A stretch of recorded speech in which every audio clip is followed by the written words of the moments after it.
welcome to all the participants on the 7th Bodybuilding and Steroid Awareness course on behalf of Pakistan Bodybuilding Federations.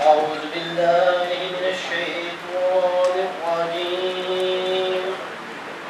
بسم الله الرحمن الرحيم.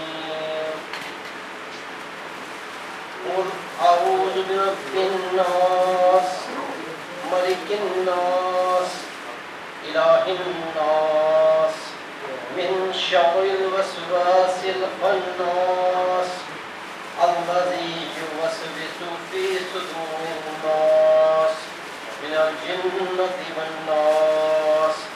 صدق الله العظيم. جزاک اللہ. میں اب اسٹیج کے اوپر president Pakistan body building federation شیخ فاروق اقبال صاحب کو دعوت دیتا ہوں کہ وہ اسٹیج کے اوپر آئیں اور اس کورس کا باقاعدہ آغاز کریں.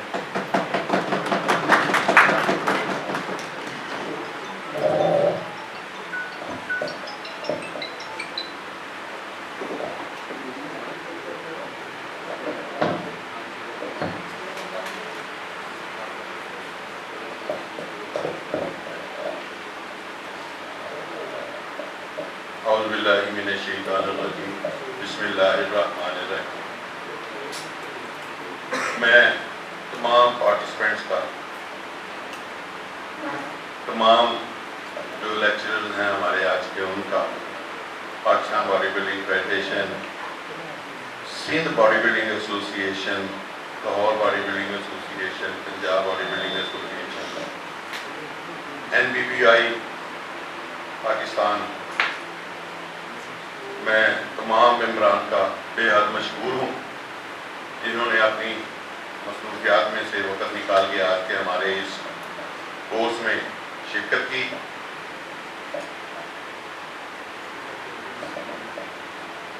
سب سے پہلے تو میں یہ آپ کو بتانا چاہتا ہوں کہ ہمارا آج کا یہ کورس آن لائن کراچی میں بھی چل رہا ہے اور جو یہاں پہ ہماری کلاسز لگیں گی وہ اسی طرح کراچی میں آن لائن دیکھی جا رہی ہیں. تو میں کراچی والوں کو بھی سلام پیش کرتا ہوں کہ انہوں نے بھی کراچی میں بلکہ سندھ میں باڈی بلڈنگ کے کوچنگ کورس اور ممنوع ادویات کے سلسلے میں ہماری جو آج کی یہ جو سیٹنگ ہوگی اس میں وہ بھی وٹنس ہوں گے. یہ تمام کوششیں ہماری federal minister doctor Hameeda Mirza, director general Pakistan sports board جناب آصف زمان صاحب کی PG پاکستان سپورٹس بورڈ کی ہدایت کے اوپر ہم یہ سلسلہ شروع کیا ہوا ہے. تو میں سمجھتا ہوں کہ ہمارے آج کے اس کورس کی وجہ سے پاکستان میں بہت سے تن سازوں کو، بہت سے فٹنس پلیئر ہیں، ایتھلیٹ ہیں اور ٹرینر ہیں، ان کو یہ اویئرنیس ملے گی کہ بھی ہم نے جموں کے اندر یا جموں کے باہر جتنے بھی ٹرینر ہیں، جتنے بھی ایتھلیٹ آئیں گے، جتنے بھی لوگ آئیں گے فٹنس کے لیے، اس سے ان کو فائدہ پہنچے گا. میں ایک مرتبہ پھر آپ لوگوں کا بے حد مشکور ہوں اور میں اس کورس کی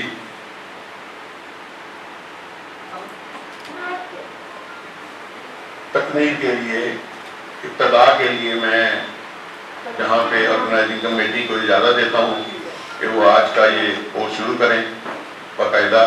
اور میں بالخصوص گیٹس فارمان کا بے حد مشکور ہوں جنہوں نے آج کے ہمارے اس کورس میں لاہور میں بھی اور کراچی میں بھی انہوں نے تعاون کیا ان کا بھی میں بےحد مشکور ہوں. بہت شکریہ.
شراز یہ لائٹیں بند کر, یہ والی ہاں آپ پیچھے بھی بند کر.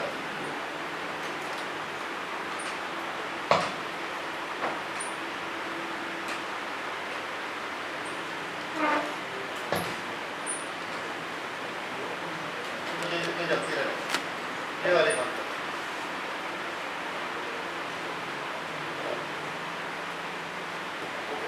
جی بسم اللہ الرحمن الرحیم.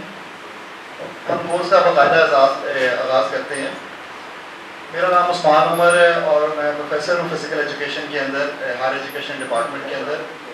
اپارٹ فرام ایجوکیشن میں ایک انٹرنیشنل ایتھلیٹ ہوں, ساؤتھ ایشین گولڈ میڈلسٹ ہوں اور ایشین برانز میڈلسٹ ہوں. تو میں آپ کو تھوڑا سا جو میرے پاس نالج ہے, ٹھیک ہے, کہ باڈی بلڈنگ کیا ہے اور اس کے افیکٹس, یہ ایکسرسائز کے افیکٹس آپ کی ہیومن باڈی کے اوپر کیا ہوتے ہیں. ٹھیک ہے, ایکسرسائز تو آپ سارے کرتے ہیں, ٹھیک ہے, اور لیکن اس کا افیکٹس آپ کے انسانی جسم کے اوپر اور آپ کے آرگنس کے اوپر وہ کیا افیکٹس کرتی ہے, وہ ہم اس کے اندر تھوڑا سا آپ کو بتانے کی کوشش کریں گے. آپ سب لوگ کوچز ہوں گے, ٹرینرز ہوں گے, ایکسرسائز کرتے ہوں گے, پلیئرز ہوں گے. باڈی بلڈنگ بیسیکلی کیا, کس چیز کا نام کیا ہے, آپ میں سے کوئی بتانا چاہے گا کہ باڈی بلڈنگ سپورٹس کیا ہے؟ آپ لوگ سارے اس سے جڑے ہوئے ہیں, ہم سارے بھی اسی سپورٹ سے جڑے ہوئے ہیں. تو باڈی بلڈنگ کیا ہے, کوئی آپ میں سے کوئی ہاتھ کھڑا کرے اور کوئی بتانا چاہے.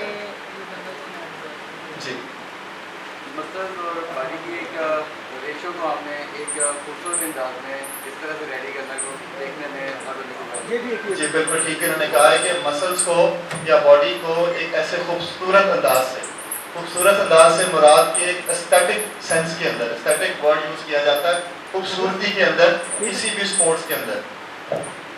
اب وہ خوبصورتی دیکھیں ایک بناوٹی حسن ہوتا ہے, جس سے خواتین میک اپ کرتی ہیں یا آپ سیلون پہ جاتے ہیں, آپ بال کٹواتے ہیں, ٹھیک ہے, اپنے آپ کو خوبصورت دکھنے کے لیے. اسی طرح باڈی بلڈنگ بھی ایک ایسی ہی اسپورٹس ہے, ایک ایسی ہی خوبصورت چیز ہے جس کو آپ تراشتے ہو, دن رات محنت کرتے ہو, اس کے لیے ایک پراپر ڈائٹ استعمال کرتے ہو. کن چیزوں کی مدد سے؟ جم اکوپمنٹ کی مدد سے. اور وہ جم اکوپمنٹ آپ جم میں جاتے ہیں, وہاں آپ دیکھتے ہیں کہ آواز کس چیز کی ہے, اس میں آپ ڈمبلز ہیں, راڈز ہیں, ڈفرینٹ آپ کی آئسومیٹرک ایکسرسائزز ہیں, یا آئسومیٹرک آپ کی مشینز ہوتی ہیں جن کی مدد سے آپ اپنے جسم کو خوبصورتی کی طرف لے کر آتے ہیں.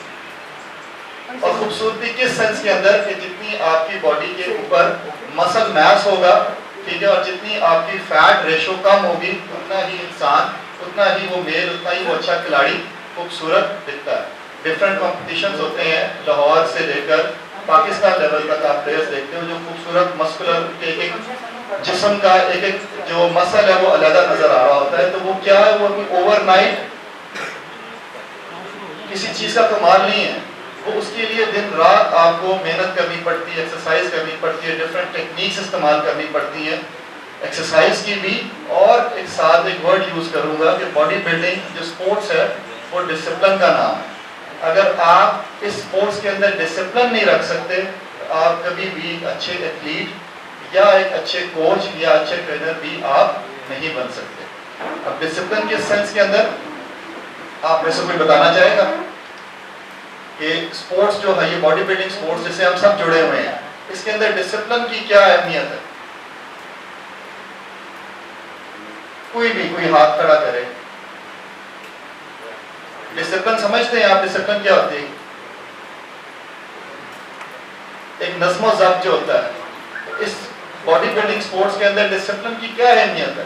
جی بتائیں آپ. جی بولیں. کنسسٹنسی تو ہے, پوچھ رہا ہوں وہ کیا ہے؟ یا میں نے آپ کو سب نہیں بتانا, میں نے آپ سے بھی پوچھنا ہے کہ آپ لوگوں کو کیا پتا ہے ڈسپلن باڈی بلڈنگ اسپورٹس کے اندر ڈسپلن کتنی امپورٹنس رکھتا ہے؟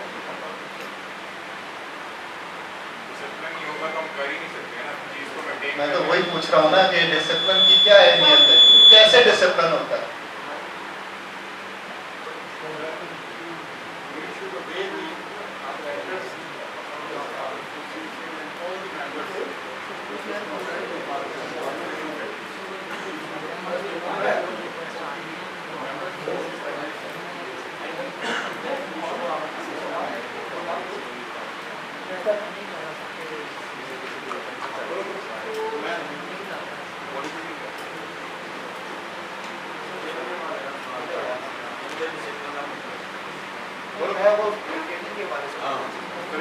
جی بتائیں.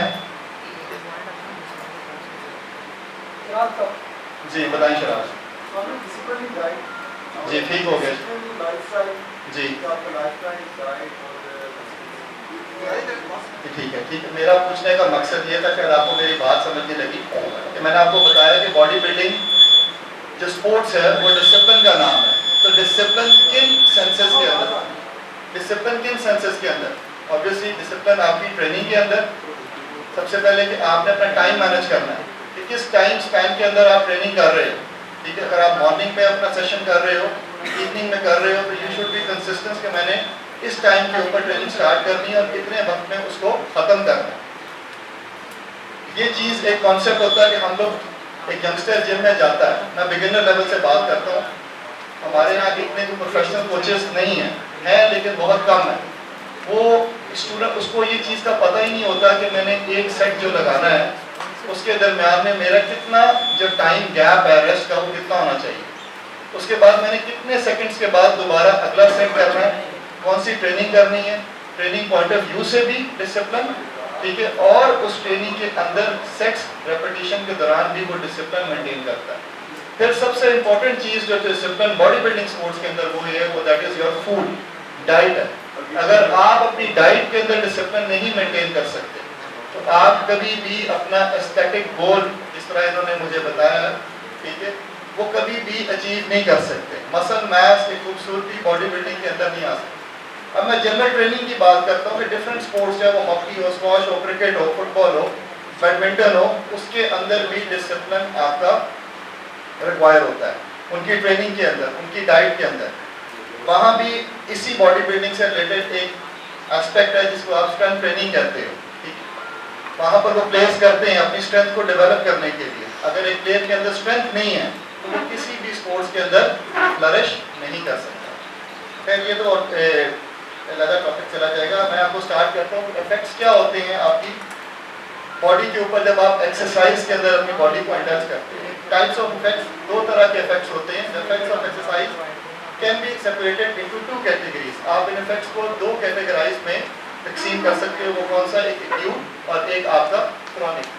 اب ایکیوٹ کیا ہے؟ ایکیوٹ آپ کا شارٹ ٹرم افیکٹ ہے جو وقتی طور کے اوپر آپ کو افیکٹ دکھائے گا, اور ایک آپ کا کرونک افیکٹ ہوتا ہے جو کہ لانگ ٹرم افیکٹس آپ کی باڈی کے اوپر چھوڑتا ہے. یہ کلیئر ہے؟ یہ ورڈ کبھی بھی اگر آپ کو یوز ہو, یہ ڈیلی بیسس کے اوپر ہم ان چیزوں سے گزرتے ہیں. ٹھیک ہے, یہ جتنی بھی باتیں میں آپ کو بتاؤں گا یہ آپ کی میری کے اوپر, اگر ہم ڈیلی بیسس کے اوپر ایکسرسائز کرتے ہیں ہم ان سارے پروسیسز کے تھرو سے گزریں گے. صرف یہ ہے کہ آپ کو ان چیزوں کا ٹیکنیکل ایسپیکٹس کا پتہ نہیں ہے, ٹیکنالوجیز کا پتہ نہیں ہے. ایکیوٹ سے مراد جو چھوٹا افیکٹ ہے جو باڈی کے اوپر وقتی طور کے اوپر ہوگا, 2.5 سے 3-4 گھنٹے کے لیے ہو سکتا ہے. اور ایک پرولونگ کرونک افیکٹ ہوتا ہے جو کہ لمبے دورانیے کے لیے 6 سے 9-8 ماہ کے بعد آپ کو اپنی باڈی کے اندر وہ چیز نظر آتی ہے. Acute response to exercise immediate ہوگا, short term effects that only last for the duration of exercise and recovery period. اب immediate ہے, آپ ایکسرسائز اسٹارٹ کرتے ہیں, وہ افیکٹس جو آپ کی باڈی فٹافٹ رسپونڈ کرتی ہے. فار ایگزامپل آپ کا باڈی ٹیمپریچر بڑھ جانا, ٹھیک ہے, آپ نوٹ کرتے ہیں نا گرمی ہے باہر, اگر آپ پراپر ایک اچھے مینٹین انوائرمنٹ کے اندر, ایک اچھے پراپر ہال کے اندر جہاں پر آپ کا ٹیمپریچر مینٹین نہیں ہے, تو کیا آپ وہاں پر ایکسرسائز اچھے طریقے سے پرفارم کر سکیں گے؟ کبھی بھی نہیں کر سکیں گے. اگر 43-44 ڈگریز بار سینٹی گریڈ اگر ٹیمپریچر ہے, اور آپ کی باڈی کا کور ٹیمپریچر بھی, ہماری باڈی کا ٹیمپریچر کتنا ہوتا ہے 98.6 فارن ہائٹ ٹیمپریچر ہوتا ہے, تو اس ایکسٹرنل انوائرمنٹ کے اندر آپ کی باڈی کا ٹیمپریچر بھی ریز ہو جائے گا, تو آپ جلدی ایگزاسٹ ہو جاؤ گے, آپ جلدی اس چیز کو پرفارم نہیں کر سکو گے. Short term effects that only last for the duration of exercise and recovery period, یہ وہ افیکٹس ہیں جو کہ صرف ایکسرسائز اسٹارٹ کرنے کے وقت سے اسٹارٹ ہوتے ہیں اور کب تک رہتے ہیں, جب تک آپ ریکوری پیریڈ آپ کا ختم نہیں ہو جاتا. ایک چھوٹی سی میں آپ کو ٹرمینالوجی بتاؤں کہ جب ہم ایکسرسائز اسٹارٹ کرتے ہیں, ایکسرسائز ہمیشہ ہم کس چیز سے اسٹارٹ کرتے ہیں؟ وارم اپ سے اسٹارٹ کرتے ہیں. وارم اپ کیا ہوتی ہے کہ وارم اپ آپ کی باڈی کو تیار کرتی ہے کسی بھی ایکسرسائز کو پرفارم کرنے کے لیے. اب وارم اپ کیوں کیا جاتا ہے؟ ٹھیک ہے, یہ تو میں نے آپ کو بتا دیا کہ ایکسرسائز کو پرفارم کرنے کے لیے, ریڈی کرنے کے لیے, لیکن ایک پرپس اور بھی ہوتا ہے وارم اپ کا. وہ کیا ہوتا ہے آپ میں سے کوئی بتائے گا؟ آپ کوئی اور بھی بتانا. ہم وارم اپ کیوں کرتے ہیں؟ وارم اپ تو پتہ ہے نا آپ کو, ٹھیک ہے, ہم جاگنگ کر رہے ہیں, تو ہم جاگنگ کرنے سے پہلے, واک کرنے سے پہلے, کرکٹ کھیلنے سے, فٹ بال کھیلنے سے پہلے ہم ہلکا سا وارم اپ کرتے ہیں. وہ وارم اپ کیوں کیا جاتا ہے؟ یا باڈی بلڈنگ ایکسرسائز ٹریننگ کرنے سے پہلے ہم وارم اپ کرتے ہیں. ایون کہ ہم اسٹیج پر پوزنگ کرنے پہ, آپ کو آپ کا پہلا راؤنڈ ہوتا ہے, ججنگ کا راؤنڈ ہوتا ہے, اس سے پہلے بھی آپ بیک اسٹیج جج کرتے اور اپنی باڈی کو وارم اپ کرتے. وہ وارم اپ کیوں کیا جاتا ہے؟ جی اچھا چلیں, ایک پوائنٹ ہو سکتا ہے کہ انجری سے بچنے کے لیے کنسیڈر کرتے ہیں. اور ہاں جی, کیا ہو جائے؟ ٹیمپریچر لیول ہو جائے. نہیں, ٹیمپریچر لیول نہیں ہے, ٹیمپریچر سے ہی ریلیٹڈ ہے, لیکن کوئی اور بتائے. جی جی آپ بتائیں. ہاں جی, مطلب آپ کے سارے اس کے مطابق کلیئر ہو جائیں گے شروع سے, تاکہ وہ اس کی فٹنس ختم ہو جائے. ٹھیک ہے, کچھ پوائنٹ بالکل ٹھیک ہے, آپ کی اسٹرکٹنس ختم ہو جائے. ایک ہماری باڈی کا ٹیمپریچر میں نے آپ کو بتایا 98.6 فارن ہائٹ ہماری باڈی کا ٹیمپریچر ہے. میرا آپ سب کا ٹیمپریچر یہ نارمل ٹیمپریچر ہے. ہمیں ہماری باڈی کو اگر فیور ہوتا ہے, بخار ہوتا ہے, تو ٹیمپریچر کیا ہوتا ہے؟ انکریز کر جاتا ہے. چلے وہ تو آپ کو بخار کی صورت کے اندر ہے, لیکن اسی طرح جب آپ کوئی ایکٹیویٹی کر رہے ہیں, ٹھیک ہے, آپ نے بالکل صحیح پوائنٹس بتائیں گے اسٹیفنس سے بچنے کے لیے, انجری سے بچنے کے لیے, لیکن وارم اپ بیسیکلی اس لیے کیا جاتا ہے کہ جو آپ کی باڈی کا کور ٹیمپریچر ہے, کور ٹیمپریچر جو انر آپ کا درجہ حرارت ہے, اس کو آپ بڑھا دیتے ہیں. ٹھیک ہے, اب اس کے بڑھانے سے کیا آپ کی آکسیجن کی, جو ہیومن باڈی کے مسلز ہیں, ورکنگ مسلز ہیں, آرگنز ہیں, ان کے اندر آکسیجن کی ڈیمانڈ بھی بڑھ جاتی ہے. جتنی اچھی آپ کی آکسیجن کی ڈیمانڈ ہوگی, اتنے ہی اچھا آپ کی وہ جو ایکٹیویٹی آپ نے اسٹارٹ کرنی ہے وہ پرفارم ہوگی. وارم اپ کیوں, یہ ایکسپرٹس جو آپ نے بتایا وہ کیوں کیا جاتا ہے؟ انجری سے بچنے کے لیے. اگر آپ نے وارم اپ نہیں کیا, اپنے جسم کو گرمایا نہیں ہے, اس کو حرکت میں نہیں لے کر آئے, اور ایک دم جا کر آپ نے 100 kg کی آپ نے بینچ پریس لگا دی, تو پھر تو آپ کے جو چیسٹ کے پیکٹورلس مسلز ہیں وہ کیا ہوں گے؟ وہ ڈیمیج ہو جائیں گے یا وہ انجری کا شکار ہو جائے گے. آپ ٹریننگ بھی جب آپ اسٹارٹ کرتے ہو, تو آپ step by step progressive weight کے ساتھ ساتھ ویٹ انکریز کرتے ہو, اس کے ریپس بڑھاتے ہو, یا وہ ڈفرینٹ جو آپ کی ٹرمینالوجیز ہوتی ہیں کہ آپ نے انٹینسٹی بڑھا دینی ہے یا آپ نے لوڈ کم کر دینا ہے, وہ تو ڈفرینٹ ماڈیولز ہیں. لیکن اگر آپ ایک دم کسی چیز کو بغیر اس کو وارم اپ کیے آپ اس کو اسٹارٹ کرو گے, تو وہ ہمیشہ آپ کو انجری کا ایکسپیکٹ اس کے اندر ہوگا, اسٹفنس آ جائے گی. ٹھیک ہے, آپ اگلی ایکسرسائز پرفارم نہیں کر سکو. مے بی آپ وقتی طور پہ 20-25 منٹس کے لیے وہ ایکسرسائز کو پرفارم کر لو, لیکن جب آپ کی باڈی کول ڈاؤن ہو جائے گی, تو آپ کو لازمی ہے کہ آپ کو اسٹفنس ہوگی یا آپ کو انجری بھی ہو سکتی ہے. انجری کی بھی ڈفرینٹ لیولز ہوتے ہیں. لیول 1 ایکیوٹ انجری ہو سکتی ہے,